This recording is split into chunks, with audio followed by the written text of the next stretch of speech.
ஓடிட்டு இருக்கிற பிஸியான ஒரு ஆக்டர், அதை தாண்டி அருமையான ஒரு மனிதன். நம்ம எல்லாருக்குமே வந்து தமிழ் சினிமால ஓகே எல்லாருக்குமே பிடிச்ச ஆக்டர்னா இவரோட பேர் தான் வரும். காதலிக்க நேரமில்லை படத்தோட கதாநாயகன் திரு ஜெயம் ரவி அவர்களை பேச அழைக்கிறேன்.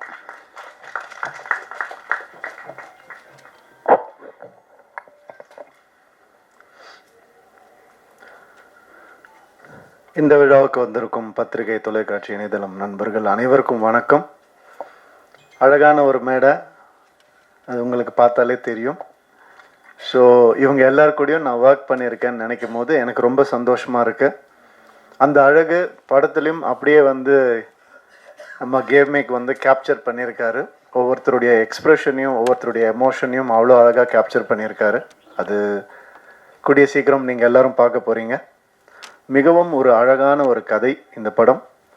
இந்த படம் வந்துட்டு டைட்டிலே வந்து காதலிக்க நேரமில்லை பயங்கர கேட்சியாக இருந்துச்சு. அந்த நம்மளுடைய கிளாசிக் காதலிக்க நேரமில்லை அந்த டைட்டில் கிடைச்சது ரொம்ப சந்தோஷம். அதை எல்லாரும் அப்ரூவ் பண்ணது, இந்த கதைக்கு அது பொருந்துமான்னு நினைக்கும் போது அப்படியே அருமையாக பொருந்திருந்துச்சு. ஸோ அதுவே ஒரு பெரிய கிஃப்ட் எங்களுக்கு. இந்த டைட்டிலை செலக்ட் பண்ணுறதுக்கு முதல்ல ஹீரோவுக்கு தான் தேங்க் பண்ணணும். அண்ட் டைட்டில் கூட விட்டுட்டாங்க, அது என்ன நித்யா மேனன் முதல்ல, அப்புறமா ஜெயம் ரவி, அதுதான் முதல்ல ஒரு கேள்வியாக இருந்தது. அப்படி என்ன உங்களுக்கு கான்ஃபிடென்ஸ் அப்படின்னு கேட்டாங்க. செல்ஃப் கான்ஃபிடென்ஸ் தான், வேறு என்ன கான்ஃபிடென்ஸ், வேறு எதுவும் கிடையாது. ஐ மீன் நான் எல்லாமே உடைச்சிருக்கிறேன்னு நான் நம்புகிறேன். சினிமாவில் இது ஒரு ஜாம்பி படம், ஒரு ஸ்பேஸ் படம் அப்படின்னு அது மட்டும்தான் உடைக்க முடியுமா என்ன, இதையும் உடைப்போம் தான் நம்ம எல்லாரும் பேசி உடைச்சோம். அது நான் வந்து இந்த மேடையில் தான் அதை நான் சொல்ல முடியும். எவ்வளோ பேர் எப்படியோ ட்விஸ்ட் பண்ணிலாம் கேட்டு பார்த்தாங்க, உண்மை இது தான். அண்ட் இந்த ஒரு விஷயம் மாறி இருக்கு அப்படின்னு நினைக்கும் போது எனக்கு பர்சனலாக ஆஸ் அ ஹியூமனாக, ஆக்டர்லாம் விட்டுருங்க, ஆஸ் அ ஹியூமனாக எனக்கு ரொம்ப சந்தோஷமாக இருக்குது. இது வந்து நான் ஷாருக் கான் சார்கிட்டேருந்து தான் காப்பி அடித்தேன். அவர் தான் அவர் கம்பெனியில் முதல்ல ஹீரோயின் பேர் போடணும்னு ஆசைப்பட்டார். அதே மாதிரி நான் எப்போல்லாம் பெண் இயக்குனர்களோட நான் வந்து நடிக்கிறேனோ, அப்போ ஒர்க் பண்ணுறனோ, அப்போ எல்லாம் இந்த மாதிரி பண்ணணும்னு நான் நினச்சிட்ருக்கேன். அதுக்கு சப்போர்ட் பண்ண உங்கள் எல்லாருக்கும், என் ஃபேன்ஸுக்கு எல்லாருக்குமே ரொம்ப ரொம்ப நன்றி. உண்மை என்னென்னா, இது ஒரு மாயையை பெண் ஆணுன்னு நம்ம க்ரியேட் பண்ணி வச்சுருக்கோம். பெண் இல்லாமல் ஆணுக்கு அர்த்தம் இல்லை, ஆண் இல்லாமல் பெண்ணுக்கும் அர்த்தம் இல்லை. இதுதான் உண்மை. இதே மாதிரி தான் எல்லாமே, பிளாக் ஒயிட் எது எடுத்துக்கிட்டாலும் அந்த ஆப்போசிட் மீனிங் இருந்தால் மட்டும்தான் அது மீனிங்காகவே ஃபார்ம் ஆகும். ஸோ அந்த ஒரு வகையில் வந்துட்டு ரொம்ப நல்ல விஷயம் நடந்திருக்குன்னு நான் நினைக்கிறேன்.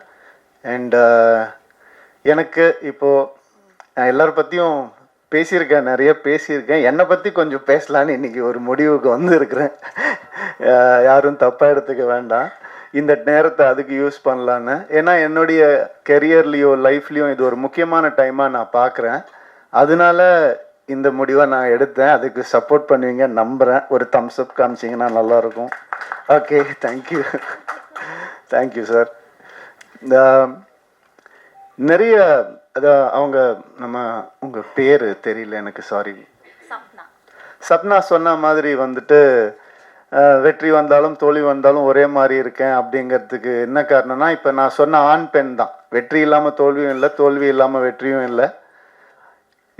எனக்கு வந்துட்டு ஒரு 2014 இந்த மாதிரி கொஞ்சம் ஒரு தோல்வியான ஒரு டைம் இருந்தது. 3 வருஷம் ஒரே படம் பண்ணேன். அதுக்கப்புறம் என்னால் ஒரு இன்டர்வியூ கூட கொடுக்க முடியல, ஏன்னா ஒரு லுக் இருந்தது, அந்த ஒரு மாயையில் என்னை அப்படியே வச்சுருந்தாங்க. அதுக்கப்புறம் எனக்கு ஒரு மாதிரி கொஞ்சம் கஷ்டமாக இருந்தது, என்னடா இப்படி இருக்கேன்னு. படமும் சரியாக போல், தோல்வி அடைஞ்சுது. ஸோ அப்போ நான் யோசித்தேன், நான் ஏதாவது தப்பு பண்ணியிருக்கேனா அப்படின்னு யோசித்தேன். நான் தப்பாக நடிச்சிருக்கேனா, நான் வந்துட்டு தப்பான கதை செலக்ட் பண்ணேனா, நான் அப்படி யோசிக்கும் போது என் சைட்லேருந்து எந்த ஒரு தப்பும் எனக்கு தோணலை. அப்புறம் நம்ம எதுக்கு தோண்டு போனோம், உன் சைடில் தப்பு இல்லாதப்ப. அடுத்த வருஷமே 3 ஹிட்டு ஒரே வருஷம், ரோமியோ ஜூலியட், பூலோகம், தனி ஒருவன், 3 ஹிட்டு கொடுத்தேன் நான். அது வந்துட்டு ஏன் அப்படின்னா அந்த ரியலைசேஷன் தான். வெற்றிக்கும் தோல்விக்கும் பெரிய டிஃப்ரென்ஸ் இல்லை. ஒருத்தர் தோற்று போய் துவண்டு போய் கீழே விழுந்துட்டாங்கன்னா அவர் தோல்வி அடைஞ்சவர்னு சொல்கிறோம். அது கிடையாது. அவர் திருப்பி எந்திரிக்காம இருந்தாதான் அவர் தோல்வி அடைஞ்சவர். திருப்பி எந்திரிச்சிட்டாருன்னா அவர் தோல்வியே கிடையாது.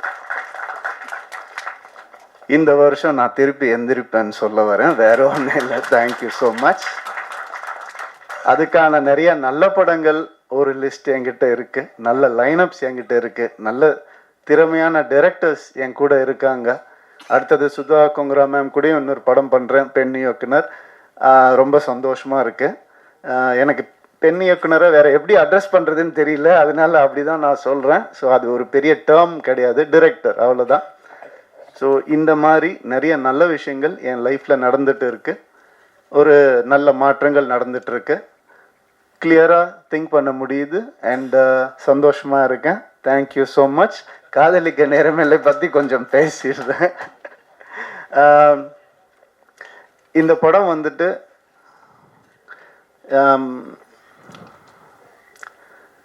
பாலச்சந்தர் சார் எப்படி அவருடைய ஈரால நிறைய விஷயங்களை உடைச்சு புதுசாக எந்த நெருடலும் இல்லாமல் காமிச்சாரோ, அந்த மாதிரி கிரு வந்துட்டு இந்த படத்தை ஆஸ் அ ஃபீமேலாக அவங்க பண்ணியிருக்காங்க. அவங்களுக்கு பாலச்சந்தர் சாருக்கு கிடைச்ச அந்த பேர் இந்த படத்து மூலமாக கிடைக்கணும்னு நான் மனசார வேண்டிக்கிறேன். அண்ட் இந்த படம் பல உண்மைகளை வெளிக்கொண்டு வந்திருக்கு. உண்மைகள்லாம் ஒளிச்சு வச்ச உண்மைகள் கூட கிடையாது, நம்ம ஏற்றுக்க முடியாத உண்மைகளை வந்துட்டு வெளிக்கொண்டு வந்திருக்கு. அண்ட் இந்த படம் இந்த ஜென்ஸி அப்படிலாம் நம்ம சொல்கிறோம் இல்லையா, அது வேறு வழி இல்லை சார், நம்ம மாறி தான் ஆகணும். நீங்கள் வந்து பேப்பரும் பேனாவும் சில வருஷம் முன்னாடி பிடிச்சிட்டு உட்காந்துருந்தீங்க, இப்போ கேமராவை கையில் பிடிச்சிட்டு உட்காந்துருக்கிறீங்க.